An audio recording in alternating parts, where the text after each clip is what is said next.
Delhi police ने सोमवार को दिल दहला देने वाला हत्याकांड का खुलासा किया।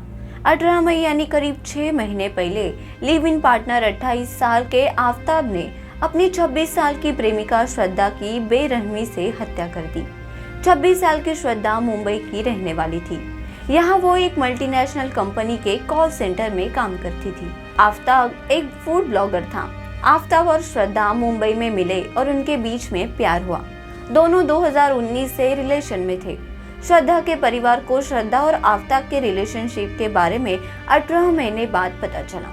श्रद्धा ने अपनी मां को साल 2019 में वो आफताब के साथ लिव इन रिलेशनशिप में रहना चाहती है ये बताया था। तभी उसके माता पिता ने इस बात का विरोध किया।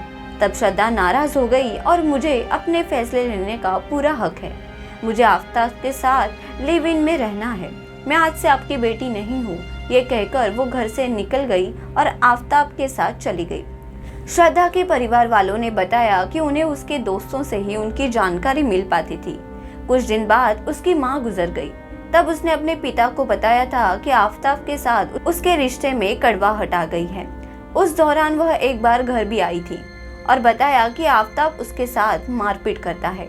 तब मैंने उसे वापस घर आने को कहा था, मगर आफताब के मनाने पर वो उसके साथ चली गई। श्रद्धा के पिता ने कहा कि अगर बेटी मान जाती तो वो आज जिंदा होती। आफताब के साथ जाने के बाद श्रद्धा के दोस्तों की कई महीनों तक उसके साथ बातचीत नहीं हुई। उन्होंने उसके मैसेज का रिप्लाई भी नहीं किया था। उसके बाद उसके फ्रेंड्स ने श्रद्धा के फैमिली को बताया और पुलिस में कंप्लेंट की और तब जाके इस मामले का खुलासा हुआ। आफताब के साथ रहने के लिए मुंबई से दिल्ली वो शिफ्ट हो गई थी। आफताब श्रद्धा मुंबई से दिल्ली 8 मई को आए। महरौली के जंगल के पास एक उन्होंने फ्लैट लिया।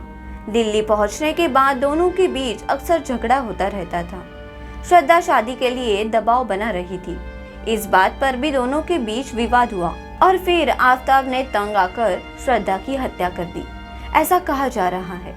दिल्ली पहुंचने के बाद 10 दिन बाद यानी 18 मई को आफताब ने श्रद्धा की हत्या की और आरी से उसके शव के 35 टुकड़े किए और उसको फ्रिज में रख दिए और वो 18 दिन तक शव के कुछ टुकड़े रात 2 बजे उठकर जंगल में जाकर फेंक आता था। श्रद्धा मर्डर केस में रोज नए खुलासे हो रहे हैं। साथ ही हत्या के आरोपी आफताब की दरिंदगी और डरावने चेहरे की कहानी भी छनकर सामने आ रही है। पुलिस ने इस मामले में क्या जानकारी हासिल की, आइए देखते हैं। पुलिस ने आफताब को शनिवार को अरेस्ट किया।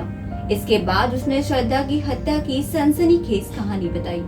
18 मई को श्रद्धा वालकर को गला दबाकर मारने के बाद आफताब पूनावाला अगले 10 घंटे तक बाथरूम में शावर चलाकर उसकी लाश के टुकड़े टुकड़े करता रहा। पुलिस के मुताबिक 35 टुकड़ों को अच्छे से धोया और फ्रिज में रख दिया। खाना मंगाया, बियर पी और नेटफ्लिक्स देखते हुए सो गया।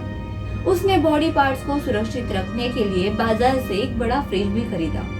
18 दिन तक वो रोज कुछ टुकड़े फ्रिज से निकालता और जंगल में ठिकाने लगाने निकल पड़ता था और पहचान छिपाने के लिए उसने श्रद्धा का चेहरा भी जला दिया।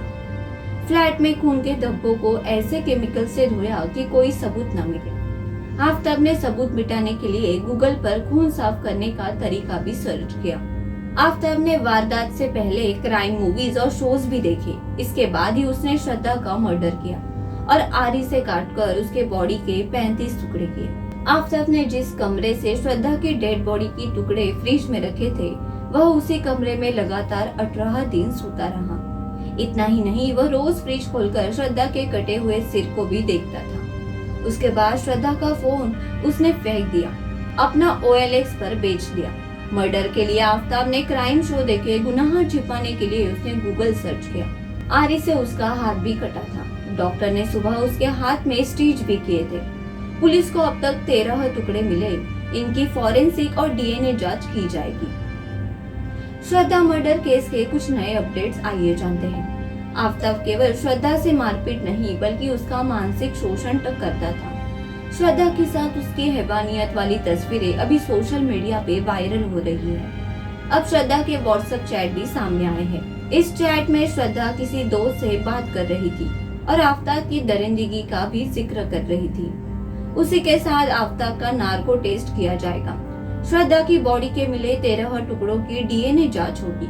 पुलिस आफ्ताब को हिमाचल की पार्वती घाटी और दिल्ली के जंगलों में ले जाकर सीन रिक्रिएट करेगी। आफ्ताब की इंटरनेट हिस्ट्री निकालने के लिए जल्द ही गूगल से बातचीत की जा सकती है। श्रद्धा के बॉडी पार्ट्स, मर्डर वेपन और मोबाइल की तलाश अभी तक जारी है। जो बॉडी पार्ट्स मिले हैं उनमें यह पुष्टि बाकी है कि वो श्रद्धा की है या नहीं। आफ्ताब के डेटिंग ऐप प्रोफाइल के जरिए दूसरी लड़कियों से पूछताछ होनी बाकी है। कॉमन फ्रेंड से भी सवाल किए जाने वाले हैं। इतनी तैयारी करने वाले शख्स आफ्ताब को कभी नहीं लगा था कि वो पकड़ा जाएगा। अब वो पकड़ा गया है, लेकिन सवाल उठ रहे हैं कि मर्डर वेपन मिला, न ही श्रद्धा की लाश का सिर। आफ्ताब अपने कबूलनामे से पलट गया तो क्या होगा? इस जवाब में यूपी के पूर्व डीजीपी विक्रम सिंह कहते हैं कि आफ्ताब खुद अपना डेथ वारंट साइन करके गया है। अगर उसे लगता है कि बॉडी के टुकड़ों में काटकर गायब करने और मर्डर वेपन छिपाने से वो बच जाएगा, तो वो बड़ी गलतफहमी में है। उसके खिलाफ ऐसे सबूत है जिससे उसे फांसी के फंदे तक पहुंचा जा सकता है।